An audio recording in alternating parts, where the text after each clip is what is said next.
Darasaa salafiyyaa hedduutu ati salafiyummaan akka itti beektu namni tokko miidiyaatti as ba'ee warra miidiyaatti ta'an salafiidha jedhe himuudhaami? No. Kitaaba akkas jedheen jiru. Deebii qara. Darasaan ragaanuu baatee abaluun salafiidha jettee dhufnee nuti salafiidha inni isinitti himannee salafiitti nu beekaa jennee kolkoloo hallayyaa seenta. Darbeera barreessuuni jette ijoolleen. An akkiin jedhu ani. Darasaa salafiyyaa hedduutu salafiyyummaa akka namni hin barree salafiyyummaa maaliif yoo jettan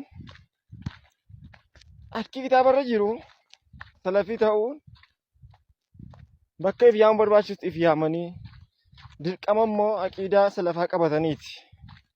Akkasitti beenna malee har'a salafiyyummaa har'a darasaan ragaanuu baatee abaluun salafiidha jettee dhufnee nuti salafiidha inni isinitti himannee salafiitti nu beekaa jennee kolkoloo hallayyaa seenta yoo barbaadde. Wanti waan amantiiti waan aqiidaati sin laallatu abbaa koo rabbii sodaachuu laallata malee. Saniif tokko kana lammaffaa inni salafii mormuu fi salafii deeggaruun hafee jira. Maaliif kun faashina dabre?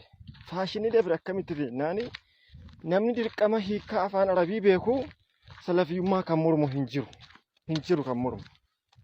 Afaan arabii beekaa namni salafii mormu hin jiru. Kun faashina dabre kun. Isa mormu isa ankaran deeggara minaamini deeggartee dhiifte dantaa haqni haqa baaxilli baaxila. Saniifuu akka waan waa'ee salafiyyaa haareen fakkeessitee salafiyyaa miti. Dura hiikaa si baradhu siif gala. Atuu siif galame waan siif galeen se'u. Ati salafiyyummaan akka itti beektu namni tokko miidiyaatti as ba'ee warra miidiyaatti ta'an salafiidha jedhe himuudhaami? No.